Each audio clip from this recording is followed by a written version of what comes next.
লোকটি অবাক হয়ে গেল।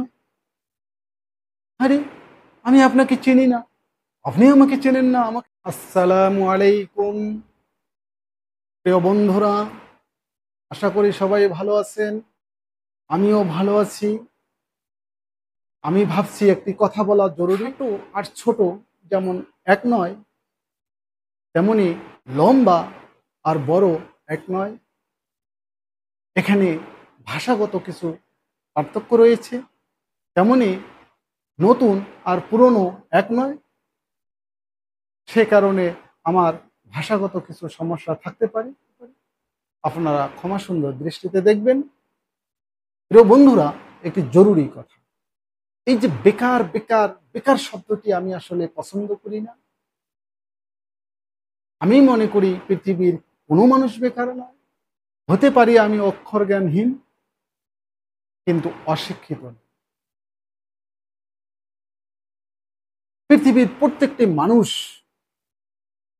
আমি মনে করি শিক্ষিত। বন্ধুরা, অক্ষর জ্ঞানহীন বলেই যে সেই লোকটি অশিক্ষিত, আমি এটা মনে করি না।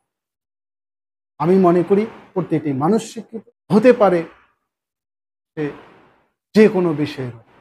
একজন মুরগির খামারি যদি চিন্তা করে যে আমার এই মুরগিটিকে কিভাবে অল্প খরচে অল্প সময়ে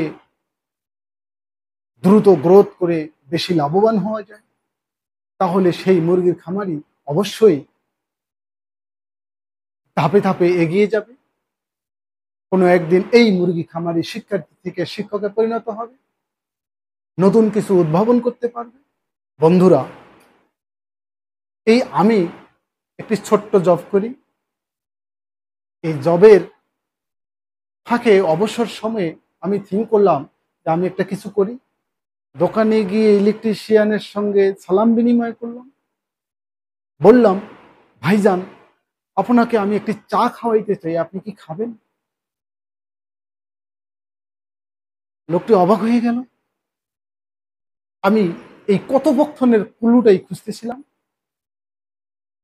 শুরু হয়ে গেল কথোপকথন। এক পর্যায়ে সবকিছু পরিচয় হয়ে গেল, ডিটেল সব বললাম। হয়ে গেল সুসম্পর্ক। নিয়ে নিলাম কিছু জ্ঞান। বাসায় এসে অবসর সময় প্র্যাকটিস করলাম। তৈরি করে ফেললাম অটো সেন্সর। আমি ঘুম থেকে উঠে আমাকে দেখা মাত্র আমার ঘরের লাইট জ্বলে ওঠে। গরমকালে আমাকে দেখা মাত্র অটোমেটিক আমার ঘরের ফ্যান ঘোরা শুরু করে। প্রিয় বন্ধুরা, এক সময় আমি ছিলাম ক্রিয়েট, এখন হয়ে গেছি ক্রিয়েটর। সুতরাং এই বেকার শব্দটি আমি মানতে রাজি না। আমি মনে করি অন্যের চাকরির পিছনে আমি ঘুরবো না। কিভাবে অন্যকে আমার চাকরিতে যুক্ত করা যায়, আমি সেই সিচুয়েশন তৈরি করতে চাই। আর এরকম মন মানসিকতা যদি আপনারও হয়, তাহলে কেউ বেকার শব্দটি বলবে না। আপনিও। কেউ বন্ধুরা, এই যে আরো একটি সময় হলো, মনে করলাম আমি একটু অনলাইন করি। শুরু করলাম লাইভ। এই আপনাদের সঙ্গে কথা বলা শুরু হয়ে গেল। সো আজ আর নয়, সবাই ভালো থাকবেন। দেখা হবে অন্যদিন। আল্লাহ হাফেজ।